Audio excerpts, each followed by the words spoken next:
अलैकुम तिब्तुम। इख्वानी व अखवाती फिल्लाह, आज के इस दर्स में हम सीखेंगे कि अरबिक ज़बान को अच्छा हासिल करने के लिए, इसके अंदर अपने आप को माहिर बनाने के लिए किन चीज़ों की ज़रूरत है, किन टिप्स की ज़रूरत है। तो इसमें आप देखिए, ज़रा तवज्जो फरमाइए कि इसमें सिर्फ अरबी ज़बान की बात नहीं, बल्कि अरबी ज़बान के अलावा जो दूसरी लैंग्वेज है उनको भी सीखने के लिए इन 4 ही स्टेप को फॉलो करना पड़ेगा।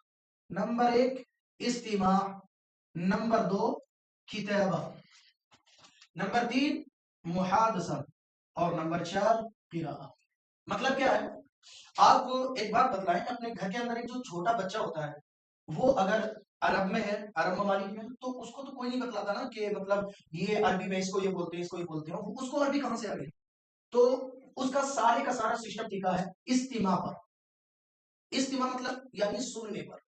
लिहाजा इसका बहुत ज्यादा रोल होता है कोई भी लैंग्वेज को सीखने के लिए, जानने के लिए। तो ऐसे तुल्लाब इल्म जो अल्हम्दुलिल्लाह इसकी कोशिश करते हैं कि वो ऊला सानिया सालिसा खामिसा राबिया ये क्लास पढ़ने के बावजूद भी उनको ना अरबिक लिखना आता, ना बोलना आता, और ना ही वो सुने तो उनको समझना आता है।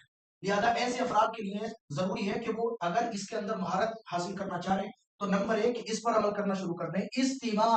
यानी कोई भी आप अरबी की जो ओरेटर हो, यानी अरबी बोलने वाला, ठीक है, तो उसको आप तवज्जो के साथ में सुने और ज्यादा से ज्यादा उसको अपना जो है अपनी जिंदगी में दाखिल करेंगे। यानी सुनने की आप ज्यादा कसरत बनाएं।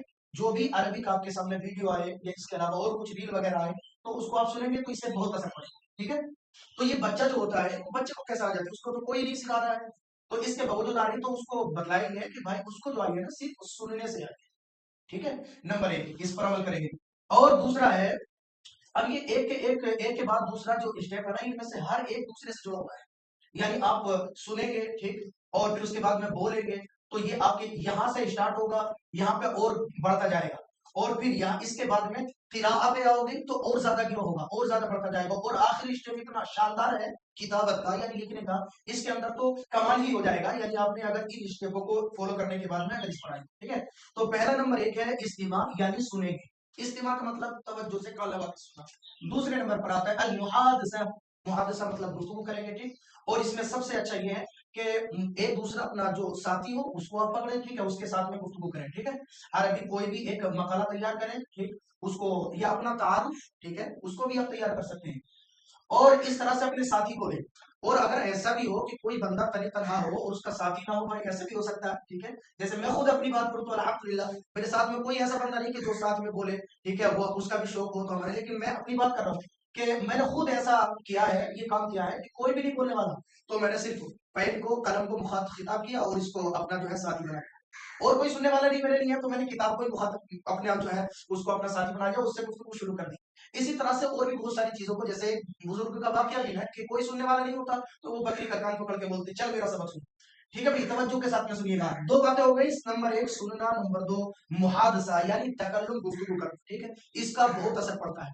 आज जो हमारे पढ़ने वाले जो बच्चे हैं, इसकी वजह यही है कि यहाँ पर हमारे जो मदरसों के अंदर माहौल है ना, वो इस टाइप का नहीं है कि बच्चों के अंदर मुहादसा नाम की कोई चीज होती नहीं है। वो पढ़ने को बहुत कुछ इंशा वगैरह पढ़ते हैं, जो अदब पढ़ना चाहते हैं पढ़ते हैं बेचारे मेहनत के साथ, लेकिन वो आता क्यों नहीं अच्छे से है? क्योंकि नंबर 1 पहला स्टेप खत्म हो चुका होता है इस्तीमा, दूसरा खत्म हो चुका है मुहादसा, और फिर इसके बाद में बच्चा वो बस अगर आता है तो कहा, जब पेपर का नंबर आता है तो बेचारे को लिखना पड़ता है। अब उसने सुना नहीं, गुफ्तगू नहीं किया, वो किताब लिखने का पेपर में आ गया उसको, वो क्या करेगा? वो कुछ नहीं कर पाएगा सामने होकर। इसलिए सर नंबर 1 स्टेप को फॉलो करो, इस्तेमाल, दूसरे को, दूसरा है मुहादसा, और फिर इसके बाद में किराआ, पढ़ना।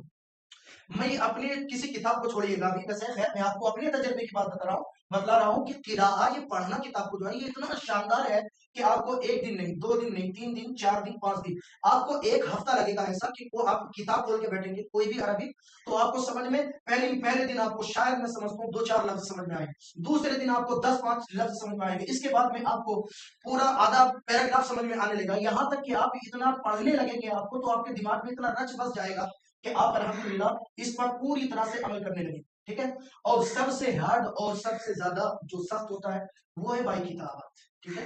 यानी आपसे कोई कहे कि भाई एक मकाला लिखिएगा इस उन्वान से मुतालिक, तो आप क्या करेंगे, आपको तारे नजर आने लगेंगे, वहां पर आपकी सलाहियत झलक जाएगी कि आपको कितने पानी। लिहाजा ये सबसे टफ होता है और इसी में सारा कुछ झलक जाता है। ये पहले जो स्टेप है ये यहाँ तक पहुंचाने के लिए, ठीक है। यानी आपको ये मकाला अच्छा बनाना, लिखने के लिए आपको अच्छा बनाने की कोशिश करना है, तो इन सारे स्टेपों पर अमल करना पड़ेगा, ठीक है। तो ये महारातुल लुगा लिखा हुआ वहां पर, ठीक है, यानी कि जबानों की महारत कैसे हासिल करें।